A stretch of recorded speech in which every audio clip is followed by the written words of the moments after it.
কোনো স্বামী যদি তার স্ত্রীর সাথে বেইমানি করে অথবা কোনো স্ত্রীও যদি তার স্বামীর সাথে বেইমানি করে, তাদের জীবনে দুইটা বিপদ নেমে আসে। গুরুত্বপূর্ণ একটা বিষয়। অনেকে রয়েছে স্ত্রীকে বিশ্বাস করে, কিন্তু এই স্ত্রী গোপনে পরকীয়া করে স্বামীর বিশ্বাসকে ছন্নভন্ন করে দেয় এবং কি স্বামীর মনে কষ্ট দেয়। এটা মারাত্মক একটা বিষয়। আবার অনেক স্বামীরা রয়েছে স্ত্রীকে রেখে বাহিরে পরকীয়া করে, স্ত্রীর সাথে বেইমানি করে।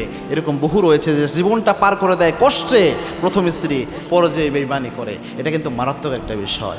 এবং কি আল্লাহর হাবিব সাল্লাল্লাহু আলাইহি ওয়াসাল্লাম নিজে জানিয়েছেন, কোনো স্বামী যদি তার স্ত্রীর উপর জুলুম করে, এটাও যদি হয়, এই জুলুমের জন্য আল্লাহ কিয়ামতের এই কঠিন ময়দানে ধরবেন। আর জুলমাতুন ইয়াউমাল কিয়ামা, এই জুলুমটা কিয়ামতের দিন তার জন্য অন্ধকার হয়ে যাবে। এই জন্যে প্রথম যে জিনিসটা, সেটা হচ্ছে আল্লাহর পাকরবের শামিল হয়ে যাবে তারা। অর্থাৎ আল্লাহ ছাড় দেয়, কিন্তু আল্লাহ কিন্তু কখনো ছেড়ে দেয় না। আপনি এই যে জুলুমটা করলেন প্রতারণা করে, ধোঁকাবাজি করে, প্রতারককে আল্লাহ কখনো পছন্দ করে না। আল্লাহর হাবিব সাল্লাল্লাহু আলাইহি ওয়াসাল্লাম বলেছেন, মান গশশানা ফালাইসা মিন্না, যারা ধোঁকাবাজি করে তারা আমি নবীর উম্মত হতে পারে না।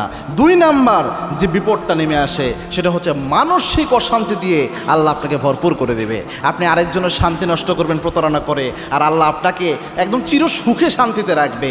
ইটস টোটালি ইম্পসিবল, এটা সম্ভব হতে পারে না। আরেকজনের শান্তি আপনি নষ্ট করেছেন, আরেকজনের রাতের ঘুম আপনি হারাম করেছেন, আরেকজনের হৃদয়ের শান্তি নষ্ট করে তার অন্তরে আপনি জ্বালা ঢুকিয়ে দিয়েছেন। আল্লাহ আপনার মনের শান্তি দূর করে দেবেন।